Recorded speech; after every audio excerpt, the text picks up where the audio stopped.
एक टीम जो 2 बार की T20 वर्ल्ड चैंपियनशिप जीत चुकी है, जिसके पास world class batter, experience captain और एग्रेसिव कोच हो, वही टीम सिर्फ 76 रन पर ऑल आउट हो जाए और 125 रन से मैच हार जाए तो आपको कैसा लगेगा।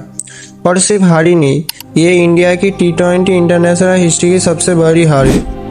तो सवाल सिर्फ एक नहीं है, क्या टीम इंडिया का अप्रोच ही गलत हो गया है?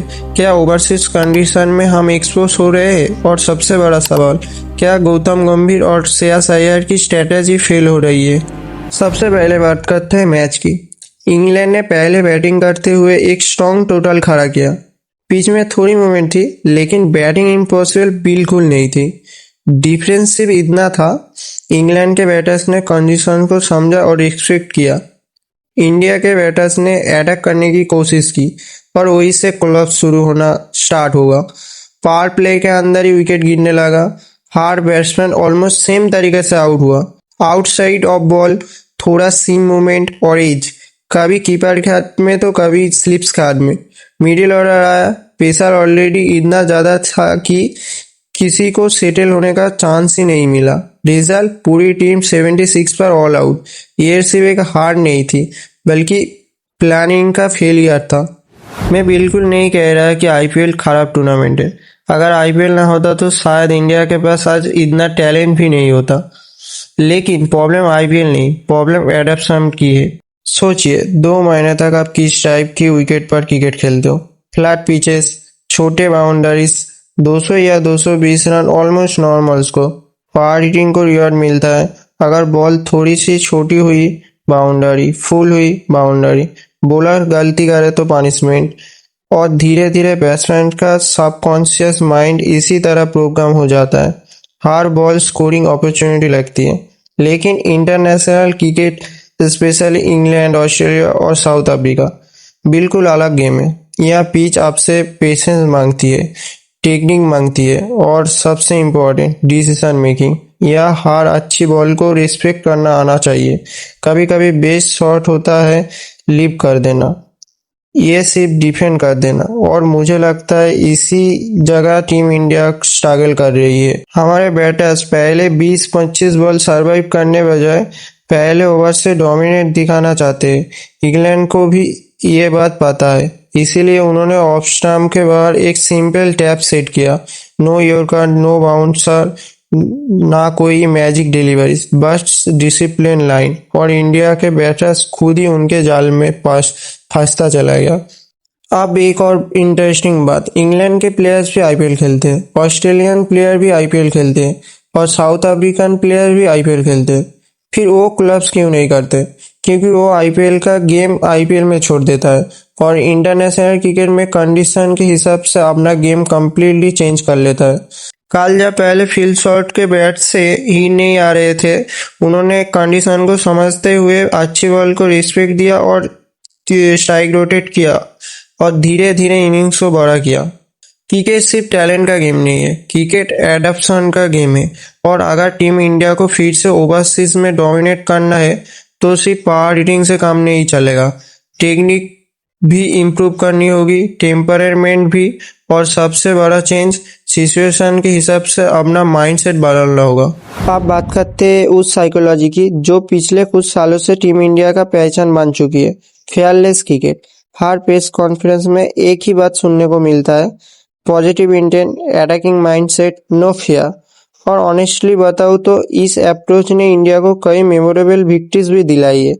लेकिन सवाल यह है, क्या हर कंडीशन में सिर्फ अटैक ही सॉल्यूशन होता है? मुझे नहीं लगता, क्योंकि क्रिकेट सिर्फ इंटेंट का गेम नहीं है, क्रिकेट इंटेलिजेंट का भी गेम है। सोचिए, अगर आप इंग्लैंड में बैटिंग कर रहे हो, बॉल स्विंग कर रही है, पिच पर सीम मूवमेंट है, तो क्या पहले ओवर से कवर ड्राइव मारना स्मार्ट क्रिकेट है या पहले कंडीशन को समझना ज्यादा स्मार्ट है? ग्रेट प्लेयर हमेशा एक बात जानते हैं, अटैक कब करना है और अटैक कब रोकना है। विराट कोहली अपने पीक पर इसी वजह से सक्सेसफुल थे। वो हर बॉल पर बाउंड्रीज नहीं मारते थे, पहले बॉलर्स को समझते थे, सिचुएशन को रीड करते थे और फिर गेम को कंट्रोल करते थे।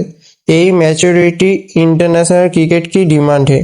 लेकिन इस इंडियन टीम को देखकर लगता है जैसे प्लेयर के दिमाग में पहले से एक स्क्रिप्ट चल रही है। पावर प्ले में एग्रेसिव रहना है, चाहे पिच कुछ भी हो, चाहे कंडीशन कुछ भी हो। और जब एक ही टेम्पलेट हर मैच में यूज होगा तो ऑपोजिशन उसका आंसर भी निकाल लेगी। इंग्लैंड ने वही किया। उन्होंने इंडिया को आउट प्ले नहीं किया, उन्होंने इंडिया को आउट थिंक किया, और यही डिफरेंस बहुत बड़ा है। फेयरलेस क्रिकेट का मतलब ये नहीं होता कि हर बॉल बाउंड्री के लिए खेली जाए। फेयरलेस क्रिकेट का मतलब होता है पेसर में भी सही डिसीजन लेना। अगर बॉल अच्छी है रिस्पेक्ट दो, अगर लूज बॉल है पनिश करो। लेकिन अगर आप हर बॉल को लूज समझकर अटैक करोगे तो रिजल्ट वही होगा जो 10 बीच में हुआ, 76 पर ऑल आउट। आप बात करते हैं कैप्टन श्रेयस अय्यर और हेड कोच गौतम गंभीर के बारे में। देखिए, मैच हारना प्रॉब्लम नहीं होता। हर बड़ी टीम कभी ना कभी बुरी तरह हारती है, लेकिन जब वही मिस्टेक बार बार रिपीट होने लगा तब रिस्पॉन्सिबिलिटी ड्रेसिंग रूम के टॉप तक पहुंचती है, और अब वही हो रहा है। टीम लगातार ओवरसीज कंडीशन में स्ट्रगल कर रही है, टॉप ऑर्डर बार बार फेल हो रहा है, गेम अवेयरनेस मिसिंग दिख रही है, फिर भी अप्रोच वही का वही है, तो सवाल उठना बिल्कुल नॉर्मल है। आखिर प्लानिंग में प्रॉब्लम कहाँ है? श्रेयस अय्यर कैप्टन है, और कैप्टन का काम सिर्फ टॉस जीतना या फील्ड सेट करना नहीं होता। कैप्टन का काम होता है जब टीम प्रेशर में हो तब गेम का डायरेक्शन बदलना। लेकिन इस सीरीज में ऐसा एक भी मोमेंट नहीं दिखा जहां लगा कि इंडिया ने इंग्लैंड के प्लान का कोई जवाब दिया है।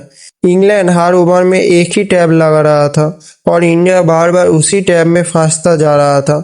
इंटरनेशनल क्रिकेट में अगर ऑपोजिशन आपको एक ही तरीके से बार बार आउट कर रही है तो प्रॉब्लम टैलेंट की नहीं, थिंकिंग की होती है, और यही कोच की एंटी होती है। गौतम गंभीर जब कोच बने थे तो आप फैंस को लगा था कि टीम इंडिया और भी एग्रेसिव होगी और मेंटालिटी ट्राउजर बनेगी। एग्रेशन दिख भी रहा है, लेकिन कंक्लूजन कहाँ है? कब अटैक करना है, कब गेम स्लो करना है, कब पार्टनरशिप बिल्ड करनी है, ये क्लियरिटी भी अब तक नजर नहीं आ रही है, और इसी वजह से क्रिटिसिज्म भी बढ़ रहा है। एक और बात, ग्रेट कोच सिर्फ उसी नहीं बनाते, वो प्लान बी भी बनाता है। अगर प्लान ए फेल हो गया तो टीम इंडिया का प्लान बी कहाँ थे? सच कहो, इस मैच में तो कोई प्लान बी दिखा ही नहीं, बस वही अटैकिंग टेम्पलेट और वही क्लब्स। अब प्रेशर सिर्फ प्लेयर्स पर नहीं है, प्रेशर कैप्टन पर भी है, प्रेशर कोच पर भी है, क्योंकि जब रिजल्ट नहीं आते तो एक्सक्यूज नहीं आंसर देना पड़ता है। और अब वक्त आ गया है कि टीम इंडिया सिर्फ प्रेस कॉन्फ्रेंस में पॉजिटिव इंटेंट की बात ना करे, बल्कि ग्राउंड पर उस इंटेंट के साथ स्मार्टनेस और एडेप्टेबिलिटी भी दिखाए।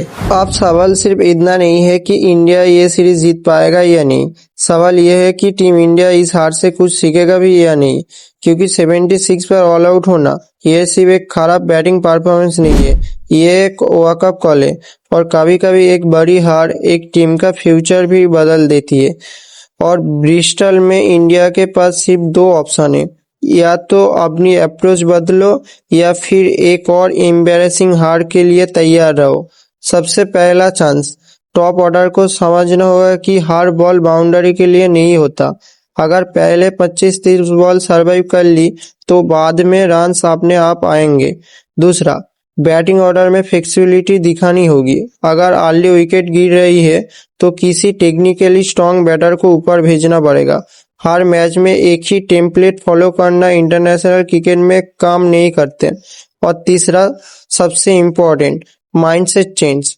फेयरलेस क्रिकेट का मतलब रिगलेस क्रिकेट नहीं होता। कभी कभी सबसे फेयरलेस डिसीजन होता है एक अच्छी बॉल को रिस्पेक्ट देना, एक डिफिकल्ट स्पेल को सरवाइव करना, और फिर मैच को अपनी तरफ खींच लाना।